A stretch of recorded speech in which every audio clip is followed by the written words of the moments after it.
circle. I was doing work, sitting in the cul-de-sac, contemplating murder. Swerving with my circus, looking for a purpose. Pseudo clean record, hope got another surface.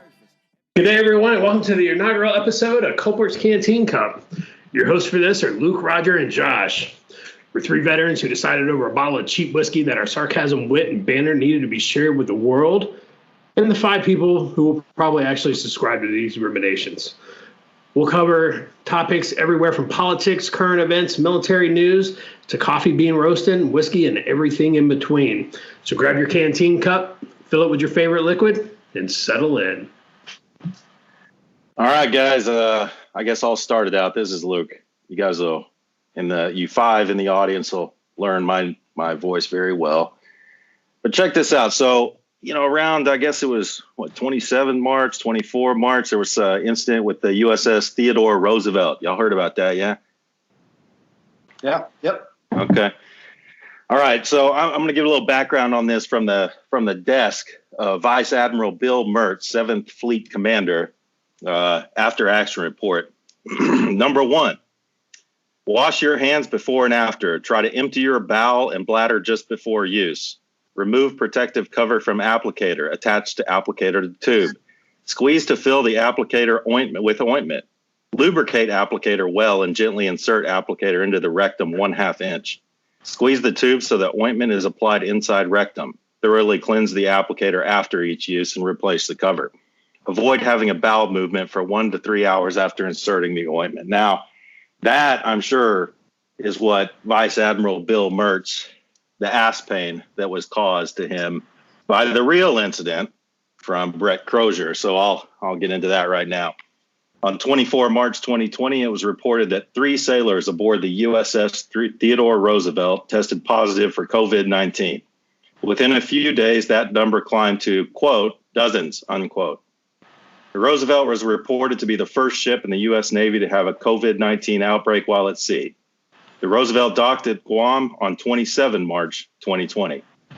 By 31 March, the number of infected sailors was over 100, and the captain, Brett Crozier, was pleading for help from the Navy, pleading for help. The U.S. Navy ordered aircraft carrier evacuated with a skeleton crew of 400 to remain aboard to maintain the nuclear reactor, the firefighting equipment, and the ship's galley. On 2 April, acting Navy Secretary Thomas Modly relieved Crozier of his command for sending the request for assistance over non-secure email to a, quote, broad array of people, unquote, rather than up the chain of command, adding that Crozier, quote, allowed the complexity of the challenge of the COVID breakout on the ship to overwhelm his ability to act professionally, unquote. Crozier will remain in the Navy and retain his rank. All right, let's talk. So it's going to Washington Navy Yard, right? So that's going to be his next assignment, I'm sure, because that's where they send them all to die. But here's my thing. So before all the information started coming out, we got and I'm sure Josh will talk about it, where you had the docking and the port call in Vietnam and this. Have you read the social media on this? And I tell you, I bet in the forums that I read out here, 75% of the people are hailing this guy as a hero. So did you actually see like the Facebook Live thing where like, look at the crew, they're chanting his name and they're clapping and this guy is the savior. And it's like, hey, if you start the forest fire and you go back and put it out, you're not the safety officer. You're not the steward of safety here. So I'm actually shocked at how many people are reveling this guy as like, the hero to the United States Navy for putting the sailors, above and beyond all. Come on, get real. Yeah. So I did a little bit of a deep dive on this and kind of dug into, what open source stuff I could find. So on the 27th of February, the Pacific Fleet Commander put out guidance that any ship that makes a port call in the 7th Fleet AOR, and so the 7th Fleet AOR basically is Indo-PACOM. Any ship that makes a port call has to be underway for 14 days. And so for underway, so that means for those that don't understand that may be listening, that means it has to remain at sea. It cannot dock anywhere for 14 consecutive days. So based on my public schools math, it left Da Nang, Vietnam, right? So it conducts a 5-day port call in Da Nang, Vietnam from 4 to 5 March. And during that port call, they do numerous key leader engagements. They do numerous events. They're visiting orphanages. They're handing out rice and flip-flops. Like, they are doing everything they can to interact with the local populace. And here we are in the midst of a global pandemic, which started in the country. Oh, let's see. I want everybody to grab a map of Southeast Asia. I want you to find China. All right, keep your finger there. Now find me Da Nang, Vietnam. Okay, keep your finger right there. So if it started in the country next door, would you really want to make a port call in Da Nang, right? But that's, to be fair, I don't think the commander of the USS Roosevelt gets to make that call, whether he's going to make that port call or not, right? That's something that's been established by the State Department, because it's only the second time that an aircraft carrier has made a port call in Vietnam in history. So running down that timeline, right? So you have the 4 to 5 March port call.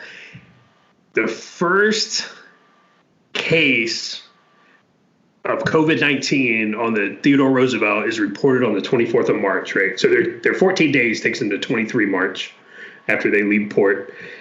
Their first reported case is 24 March. On the 25th of March, they have 4 sailors that are evacuated to Guam. So you move to 25 March, 27 March. Now there's, in the span of 2 days, so let's say 48 hours, there's 23 known cases of COVID-19 on the Theodore Roosevelt. But also on the 27th of March, it docks in Guam, right? So the Roosevelt rolls into Guam on the 27th of March. On the 28th of March, they report that there's 36 cases of COVID-19. And then on the 29th of March, the citizens, the people of Guam got together and they were like, hey, like, you can dock at Guam, is fine, but you have to remain on the naval base.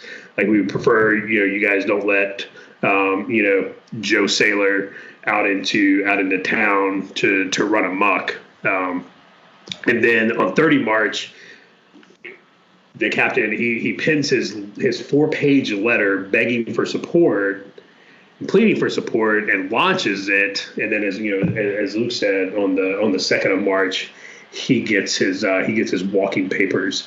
So it feels like there's a lot more to the story, but there's also a lot of things. According to social media, there were actions already taking place beginning on 27 March to assist the Roosevelt in its COVID-19 outbreak. So it begs the question, why the letter on the 30th? Well, I think the real tragedy here is that was the only the second port call of a carrier in Vietnam. There probably should have been, multiple port calls in 1967 after we bombed the shit out of, going into my Vietnam speech. But yeah, I mean, the timeline's interesting. One of you guys posted, I think it was Josh, the senior naval officer who kind of had the inside track on that. So there's a difference between Captain Crozier, who was commanding the actual carrier, and the admiral, I can't remember his name, who's actually commanding the carrier strike group. And so on the ship, right? The same ship. Yes, Right? they should be on the same ship. Yeah, he was on the same ship. So it's a rear admiral, and he is he's the commander. So a rear admiral is the commander of Carrier Strike Group 9, which is what the Roosevelt belongs to, Carrier Strike Group 9. So you want to give a quick rundown of what that dude said? So that guy, so the guy on social media, so he is he is embedded in the senior leadership of the PAC fleet, the Indo-Pacific fleet that the Theodore Roosevelt falls under. And so basically he said that, on about 27 March was when, after the Roosevelt reported their first case of COVID-19, that, they were notified because at the time, I believe it was a CCIR to the commander. So they reported it. Hey, yes, we do in fact have cases of COVID-19 on the ship. And so they had already been directed, all right, go to Guam. You're going to go to Guam. We have, medical facilities there. And then, we'll take care of you when you get there. So resources and logistics were already being moved in, the Pacific Fleet to assist the Theodore Roosevelt. And so again, why the letter? Like, I understand, I can see both sides of this, but why the letter? You're already being assisted. Why the letter? And why would you send that over non-secure means? Let's do some background real quick before we get to that. Okay. Cause like Roger said, there's like 75% or more of people posting on this stuff are saying, man, God bless that man. And you look, did you see the video? Tell me you saw the video of everyone, Captain Crozier. What were those motherfuckers wearing? They were all wearing civilian clothes, every one of them, because they're about to get off that ship. Yep. And I bet you that if you take the average rank of all those people, it was E4, right? So I get it. The captain's looking out for our safety. He's looking out for our safety. I get that, okay? Soldiers or sailors first. I understand. But let's talk about real quick why this is such a big deal, right? Why taking the carrier out of the equation and very publicly doing that. Let's talk about why that's a big deal, So look at force projection, right? So you look at, a large part, you don't have to fight wars. And one, I think his statement was, we're not at war. Didn't he mention that in the little letter? So yeah. I don't know where he's been at over the last 20 years, but maybe that's the difference between the Army and the Navy. So I apologize to any of the Navy cats out there, because I got a couple of different beefs with this. One, the Army, I know, has been at war for the last 2 decades. So I don't know where he was or where he's been fighting, but we have been at war for the last 2 decades. The second is with all of that stuff that's coming out. Okay, I know this is a little bit off topic from the force projection deterrence, but so you have a chain of command, but you also have a staff, right? So you've got an XO, you've got an S3. These are lieutenant colonels or majors or the Navy equivalent or sergeant major or master chief, whatever. Like, not one person said, hey, sir, yeah, you're not fucking sending that out. That ain't going to happen. Your boss is down the hallway, and this is a debate that we will have internally, and we'll get our military orders and we'll drive on. But anyway, so that's my first problem with this whole thing. But back to your whole thing, it's force projection, right? So if you're the biggest kid in class, guess what? I'm probably not going to pick a fight with that dude. Now, we don't have to like each other, right? And we don't have to get along, but it keeps the peace. So, to boil it down to layman's terms, I mean, that's the whole, you're basically letting the world know, hey, the biggest kid in class is not in class anymore. So what's going to happen, right? So everybody else can run amok and handle their business. Mass chaos. Yeah, and I think we saw, and there was an article that came out the day before yesterday that China had turned around, and China, I forget exactly what it was, but in the South China Sea, China is moving forward, with their island building and taking some actions in the South China Sea. And basically, they are taking advantage of the fact that there is no deterrence right now in the Pacific. And, at the end of the day, are they able to track our ships in the Pacific Ocean, probably over, some unclassified means, like the tail watchers do with aircraft? Absolutely, I'm sure. But we do not have to make it easier for them by coming up on the net and having the San Francisco Chronicle advertise the fact that we now have a carrier that is non-mission capable, right? That to me that is absolutely insane. And to go back to your point, the Army's been at war. Yeah, dude, the Army's at war. Everybody else is at the mall. Yeah. And I know the Navy, to be all fair, I know the Navy was at war too, but apparently Captain Crozier has not been at war for the last couple of decades. So maybe he was the only one in the Navy that, wasn't at war. I guess my thing with this is I think we're all three on the same page on this. You've got your nuclear triad. You've got the submarine third strike capability. You've got the land-based ICBMs or ICBMs, and then you've got the bombers. And then in my mind, it's always been like this. Right below that is the carrier strike groups. They're always deployed. They are capable of dishing out some major damage. I always consider them like the sixth man when it comes to the nuclear triad. So my whole problem with this whole thing, to boil it all down, and I think that I know Josh agrees, I think you do too, Roger, is that you just advertised to the world that you took out, that it's non-mission capable. One of these carrier strike groups is non-mission capable. So regardless of we're looking out for sailors first, whatever, you still announce that to the entire world. So that's kind of where I stand on it. It's like I'm all about taking care of soldiers, I guess, and sailors, but we're not talking about the 82nd Airborne or the 10th Mountain.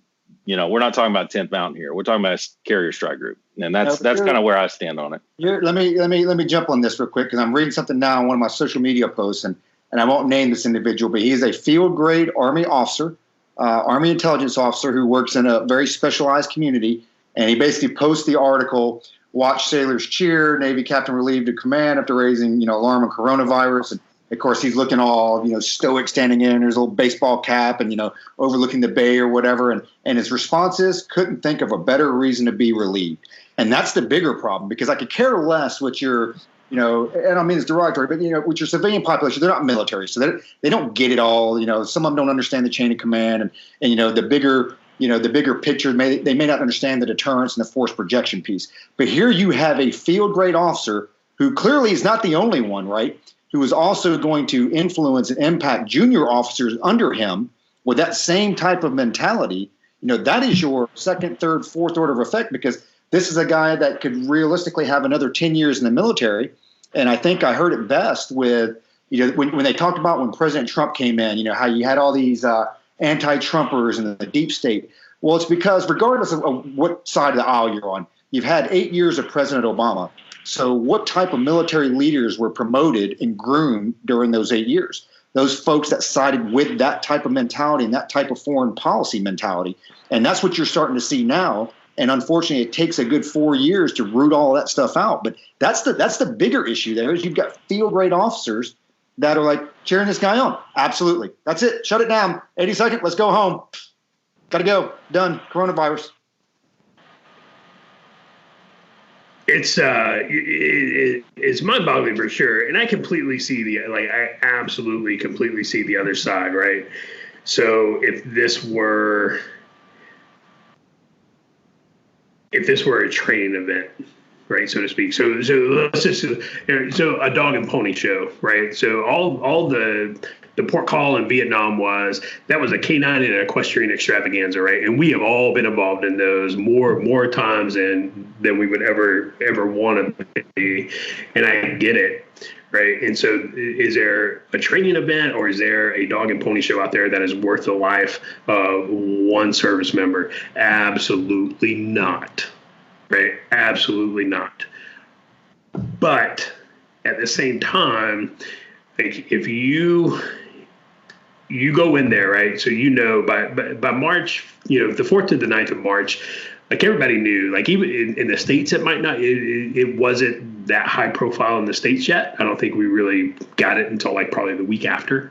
But like, it was well known by then, like the travel ban was in place in China. South Korea was on fire. Like, everybody knew, like, hey, Southeast Asia, like, there's a problem. There is a problem with COVID-19. If you were going to have your Spartacus moment, then before that port call, that was the time to have your Spartacus moment. That was the time to say, you know what, I am not taking my crew and putting them in this country, which is essentially a third world country, right? And saying, go ahead, we're going to go on this 5-day shore excursion to do the grip and grinning, and hugging babies and passing out lollipops. That was the time to stand up and say, I'm not doing it.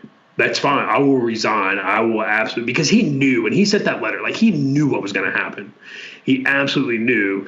I will never, beget anybody for standing up for their Joes. ever. Right. But at the end of the day, man, if you're going to have your smartest moment, you're going to make it on that, then you should have known that going in and doing that port call in Vietnam, like that was the time. That was the time to stand up and say, no, I'm not doing it. And honestly, he's not the only one. He's not the only one that should get canned here. I'm telling you right now, man, like the U.S. knew what the issue was in Southeast Asia at the time. The 7th Fleet leadership knew what the issue was at the time, and to the point to whatever State Department folks knew at the time, they should be given their walking papers too, right? Because the U.S. ambassador was there, the U.S. Consulate General was there, the Rear Admiral for Carrier Strike Group 9 was there on the ground, the commander for Pac Fleet was there in Vietnam with it. They should be handed their walking papers too, because they knew what the risks were, and the risk, if that was a wartime mission, so to speak, absolutely. Like, you know what? Hey man, that hill has to be taken, but for a dog and pony show, absolutely not. So all those people, he should not be the scapegoat for this. Like, there should be a slew of other people that get their walking papers too, and they can join the 10 million that are unemployed. So there's only one of us who has been a sergeant major, So I'm gonna pose a question, like a sergeant major type question, and I'm gonna pose the question and I'm gonna answer it how I think, because I was never a sergeant major. I mean, I just don't have what it takes, I guess. But so I quit before I could be a sergeant major. So let me ask this question, okay?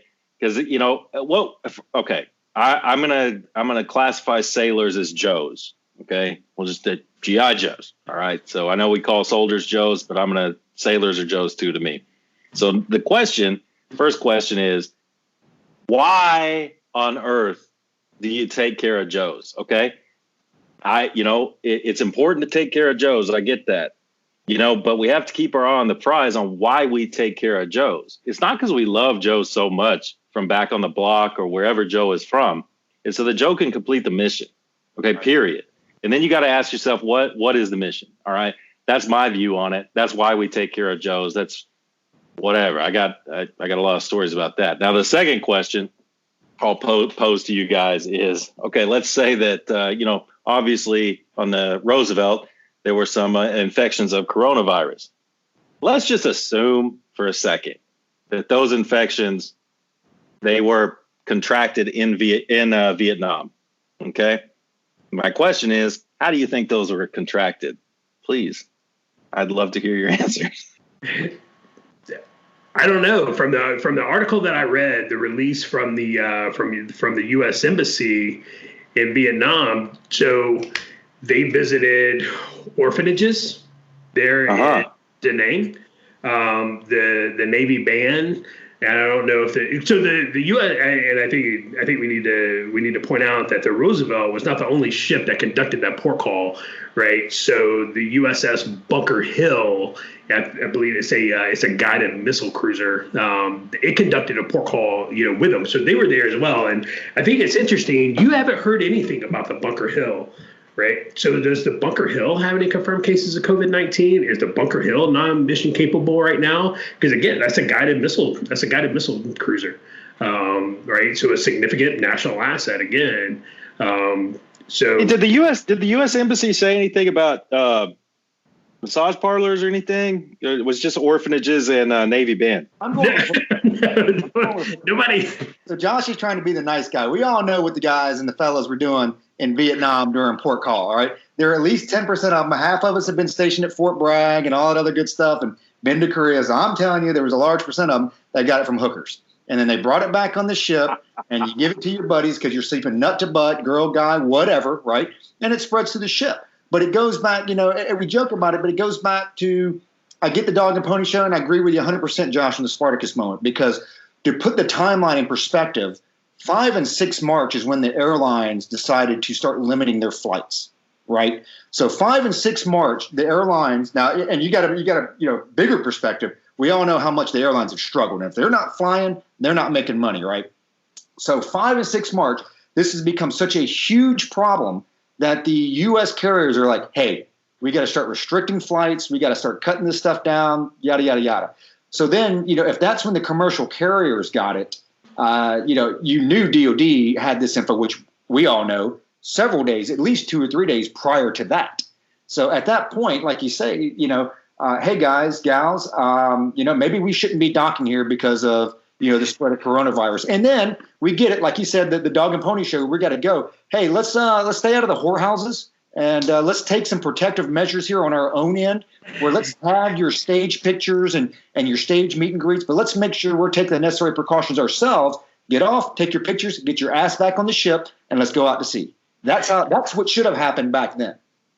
Yeah, no, absolutely. And, when you read the stories, right? And so in the U.S. Embassy release that they did on the 12th of March, that was a couple of days after the Roosevelt and Bunker Hill departed and went back out to sea. And, they talked about how these guys, the part of the Navy band or, the Carrier Strike Group band. I don't know how the band is set up in the Navy. But like they went out and they did shows for the local populace. They went to orphanages. They helped, some of the local, like paint murals in the city. And it was just like, it was 5 days. With some singles. I get it.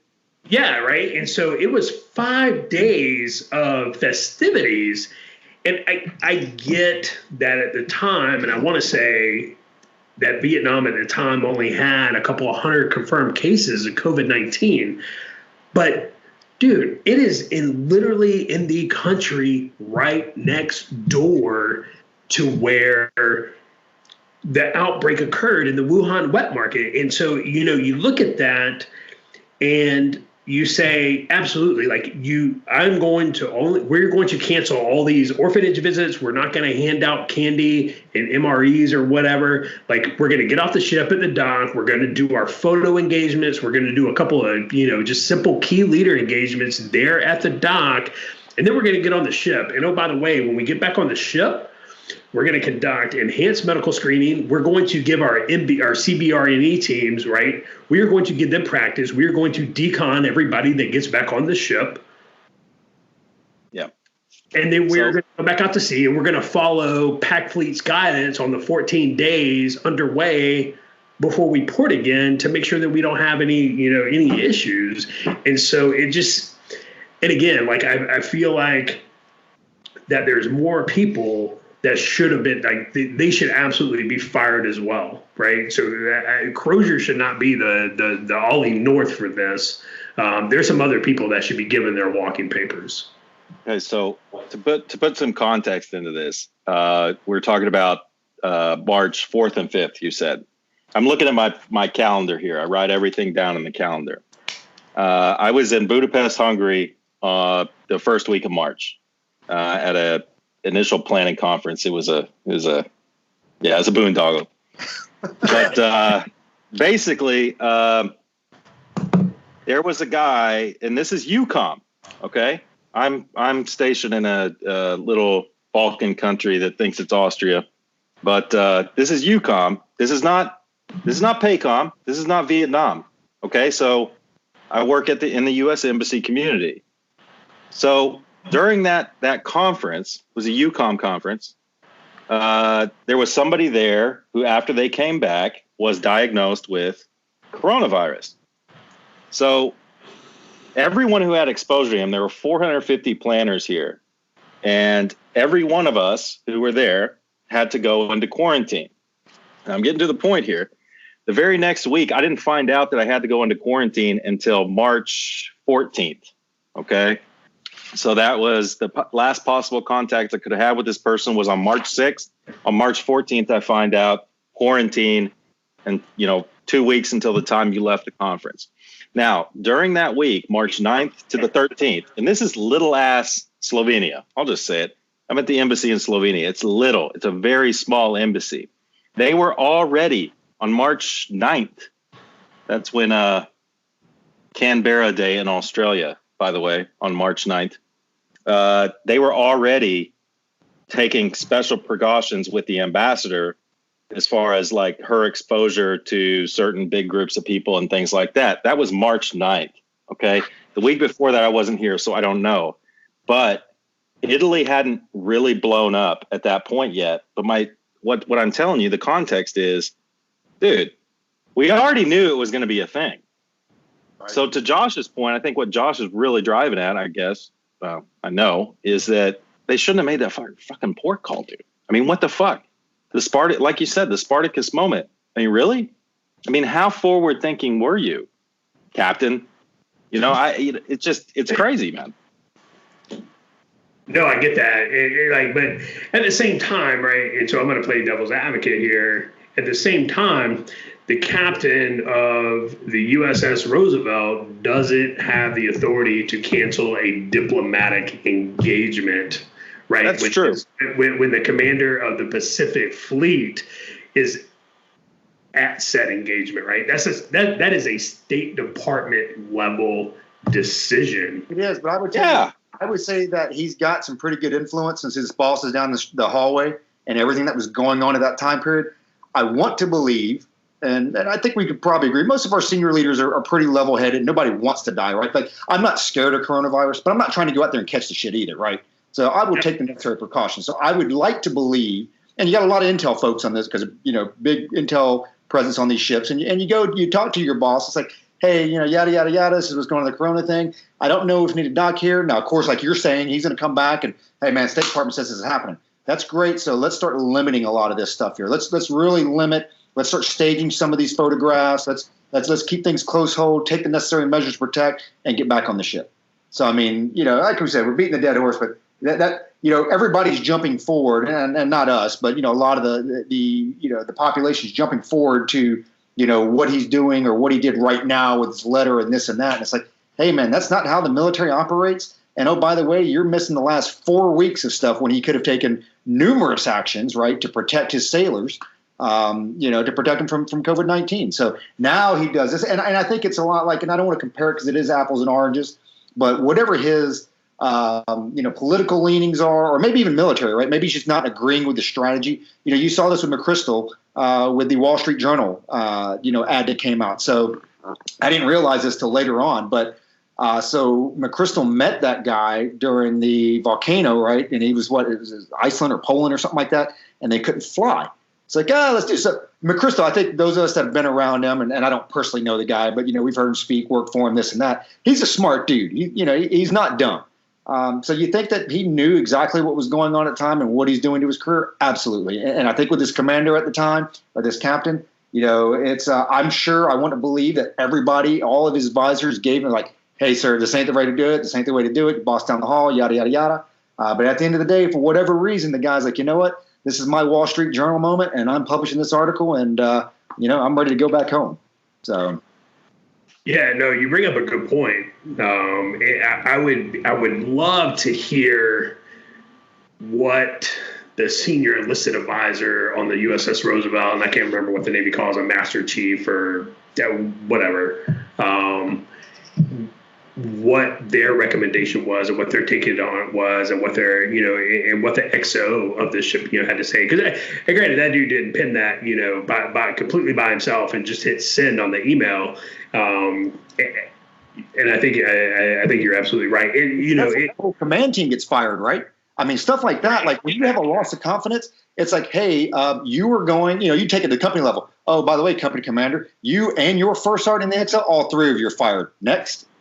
Yeah, and that's interesting that you haven't heard anything about the C or the executive officer on this. What were they thinking? What were their recommendations? Did they know? Did the captain just kind of sua sponte this and do it of his own accord? I don't know. It'll all come out in the wash, one way or the other. The one topic that they did talk about, and it was on the official U.S. Embassy release, where they talked about one of the reasons, one of the things that they did during the key leader engagements there in Da Nang was a quote unquote a professional exchange taking place during the visit focused on cooperating on infectious disease prevention.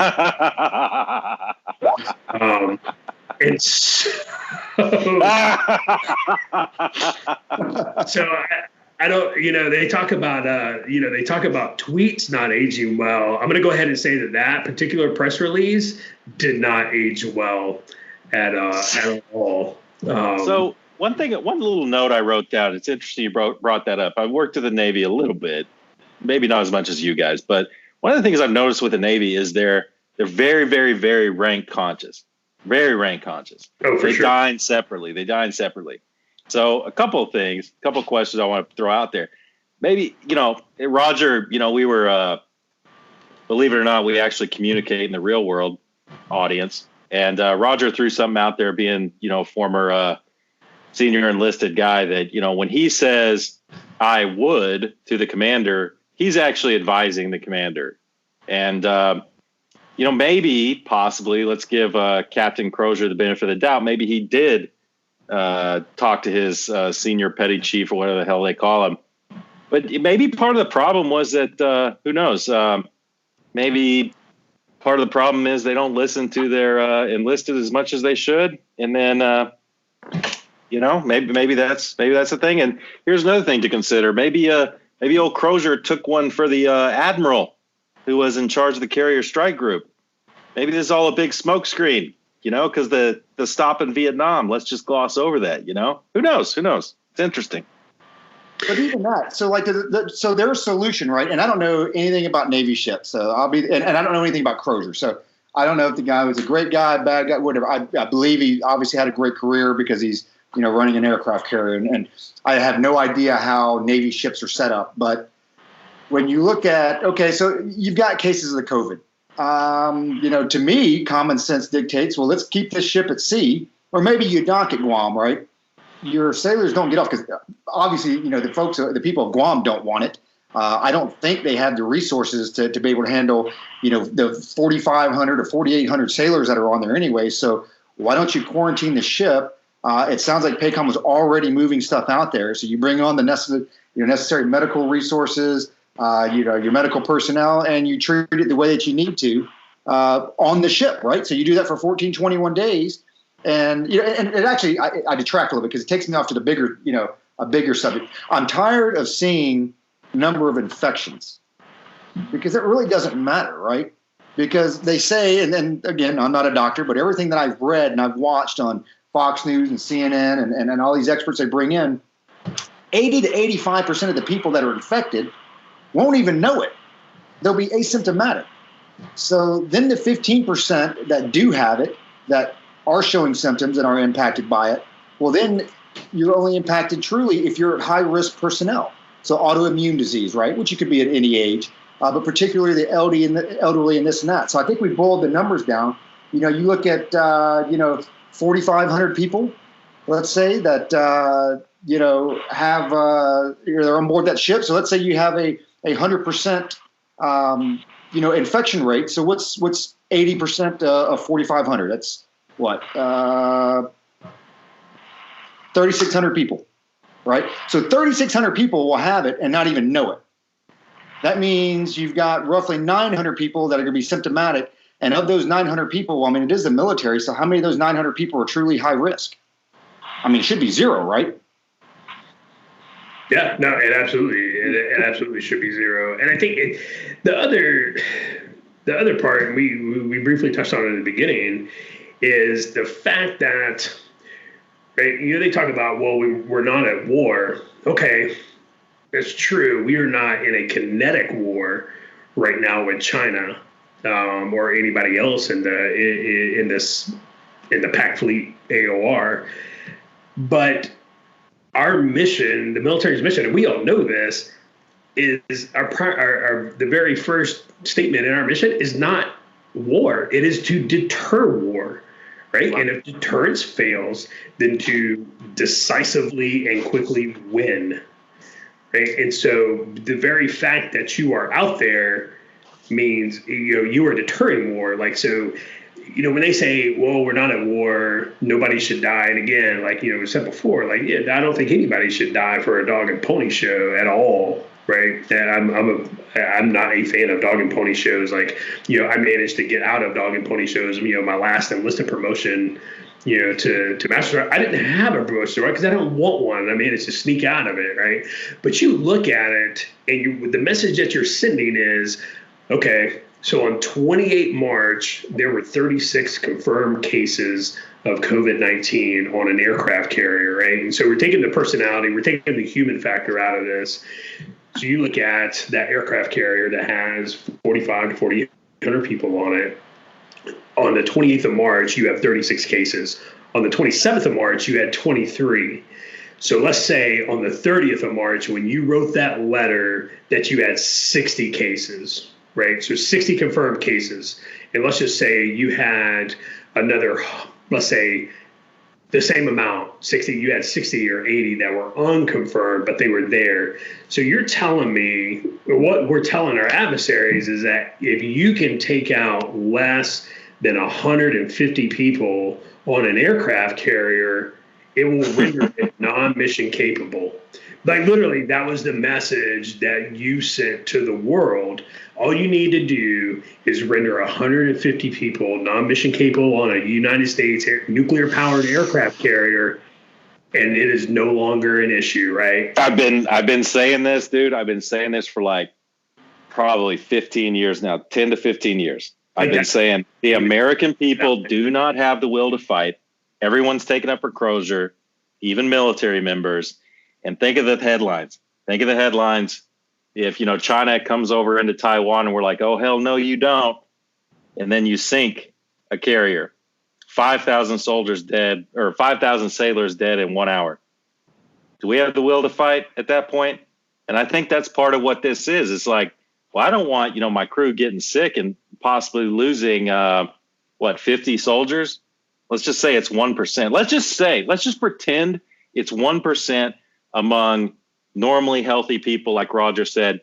Military people, shouldn't be any pre-existing conditions, but some fall through the cracks. So 1% of 5,000, that's 50, right? I mean, that's public school education. So 50 sailors isn't worth it. Okay, well, in peacetime, I just put up the air quotes, it's not worth it to lose 50 sailors to keep that force projection out there. And the American public obviously feels the same way because Crozier's a hero. I mean, what's going to happen if it is war and a carrier's actually sunk? We're done, dude. We're done with that war. That's what scares me about this whole thing. That's one of the things that scares me about this whole thing. I don't know. I don't disagree. I absolutely don't disagree. But could you, to go along that same vein, could you imagine the United States public right now receiving casualty totals that, they got in World War II? Right? Could you imagine that? Could you imagine them getting a casualty total of saying there was 40 to 50,000 wounded on Iwo Jima, right? And this isn't like in a war, right? Like people are losing their minds on the fact that, we have lost, 5,000, 4,000 in Afghanistan. Like people are like, oh my God, could you imagine? Be like, dude, that was the Battle of Tarawa. Like that was a fraction of the Battle of Tarawa. That was just one battle. That wasn't the whole war. Right. And so I absolutely don't think the United States has a stomach for the populace anyway, that has a stomach for a sustained kinetic conflict. And right now, when you're talking about, a near peer competitor, they absolutely do not have that. You lose one ship with a couple thousand people on it.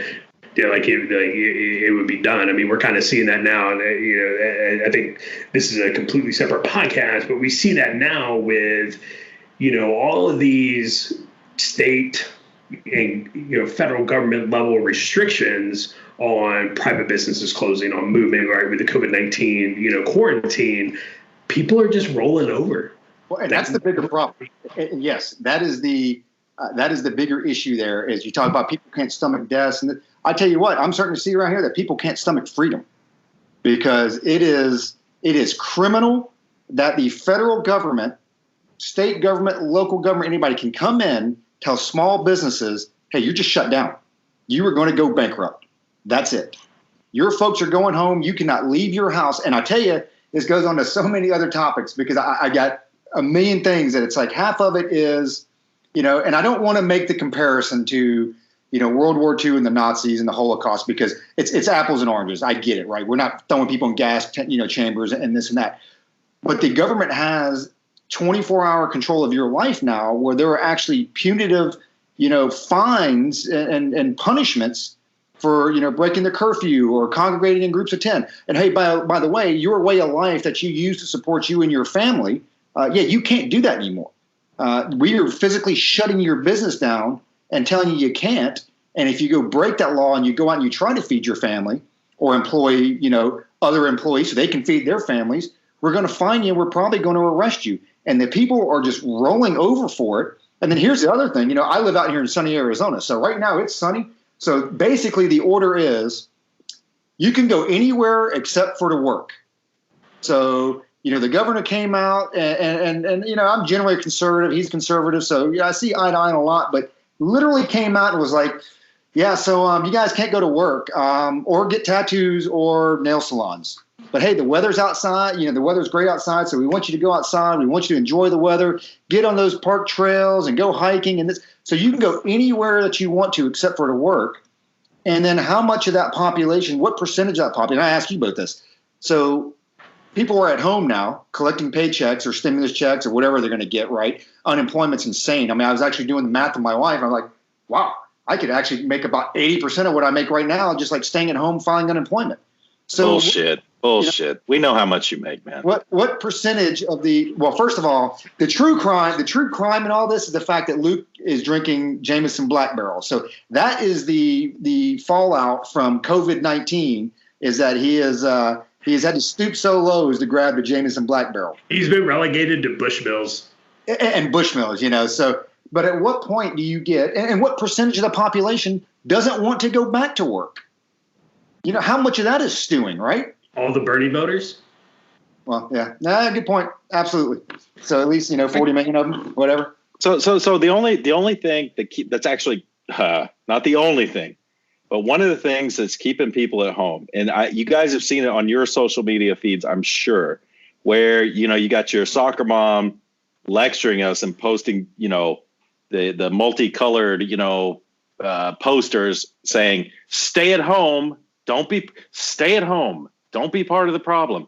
So, and some of these people are like-minded to me, but, I posted a Bloomberg article about the cases in Italy the other day, and it was just an article, man. It's Bloomberg also. It wasn't Fox News. And people jumped on my shit, dude. I mean, people that are like-minded, because I live in an echo chamber, man. I don't like hearing the other side, man. Fuck that. But these people are starting to jump on me. So what I'm asking is, don't you think that what's keeping somewhat like-minded people to us who tend right, what's keeping them at home, obviously, right, is fear. So they have this, that's it, right? Fear. And then my other question is fear of what, dude? It's not the flu, bro. I get it. But fear of what? What are you afraid of? It's mind-boggling. This shit keeps me up at night. I'm not going to lie. Well, initially, I think people want to stay home. I mean, who doesn't want a 4-day weekend, right? And you remember those days. And hey, man, I tell you, yeah, I'm taking a 4-day weekend, and guess what? I'm going to take my leave on the backside of it, so I get 10 days off and get charged 4, right? So, I think initially you get this. It's human nature. Everybody, hey, man, if I can get a free week or two off work, and I get to, collect my paycheck, weather's getting nice, why not, right? You ought to take advantage of it. But there does come to some point. And I think you're starting to see it. I didn't read all the stories, but I saw a couple places where it looked like back east where you're starting to see crowds gather where the weather's getting nice. And people are like, hey, fuck this, man. I'm going outside. And so now you have the police saying, hey, you need to go inside. And they're kind of like, yeah, you can go eat a dick. It's not happening. I'm hanging out here. And so, it makes you wonder as the next week or 2 weeks go by, when do the people get tired of it and say, no, we're going back onto our normal day of life, except for to work. And the government says we have to open everything back up. People are out anyway. I don't know. I saw an article today where, a paddleboarder out in LA County was out paddleboarding. There's nobody else on the beach. There's nobody in the water anywhere near him. And in fact, there was more people around him when the sheriff's department showed up, right? And now it's like, dude, this guy was out here by himself paddleboarding, you know, and it's like, okay, is the beach, have you ordered the beaches closed? Have you ordered, there's no water sports or no nothing, because you look at it, it's like, it doesn't make sense, right? So back east in our state, they have basically closed all the restaurants and movie theaters and barber shops, right? And tattoo shops, right? So I can still go to Lowe's and buy, you know, azaleas and begonias, no problem, as long as I stay 6 feet away from everybody, which doesn't happen because last weekend, like Lowe's, dude, it was packed. It was like Walmart 2 days before Christmas. But you're telling me you shut the state park down so I can't go out into the woods, into the wilderness, right, to be by myself, but you're telling me that it's okay to go to Lowe's and go to the grocery store. So, right? And so it's like, yeah, why is that one thing okay, but this over here is not okay? And you're absolutely going to see it, because after a certain time, man, people are going to be tired of being cooped up in their houses, right? People are going to get out. And if you shut everything down and there's only 1 or 2 places where they can go, then guess what? People are going to be forced to congregate there. And then you're going to come in, you know, the brown shirts are going to show up because the city of Cumming, Georgia decided to deputize 150 randos, you know, to go around and you know, enforce the social distancing piece, because that was a fantastic idea, idiots. You know, and so, like, no, there absolutely is. And it's only going to take one small thing, and you're going to have a Kent State situation on your hands, and then it's going to be all bad. Speaking of brown shirts, so you guys know over here, Europeans, for the most part, don't want to generalize too much, but for the most part, Europeans do what they're told. Whatever their government says, they're going to do it, for the most part. And when they decide they're not going to do it, that's when you have the Spanish Civil War, you know, or whatever. And it gets fucking ugly over here. So, but these people are pretty cowed and pretty passive. So there was a little ray of light over here, because everything's pretty much locked down over here. I mean, it's except for the grocery stores, drug stores, everything's locked down. So, but today the news came out that, because the weather's been just beautiful here, because the winters are shitty here. But the weather's been beautiful. And today, lo and behold, it came out, the government dictated florists will open and nurseries will open, will allow those two things to be open. And it's like, well, that's kind of a ray of light, in my opinion. It's like, okay, now are we lightening up at this point, or what are we doing? I don't think they're lightening up because they see it as, you know, we see the light at the end of the tunnel. I think it's more of, if we don't let these people shop for their fucking flowers and their carrots they can plant in their little freedom gardens or victory gardens, people are going to start getting pissed, and we're going to have a problem. So these breaking news things like Fox News has, where I go, wow, or whatever. I mean, you guys can't see that, but you hear it. So, and I apologize for cutting you off, but the Senate is now investigating the slow response and the firing of Captain Crozier. And for fuck's sake. Well, no, it gets better. It actually gets better, because you can't make this stuff up. So one of the lead authors of the letter is a fellow Vietnam vet himself, Senator Richard Blumenthal. So I'll just for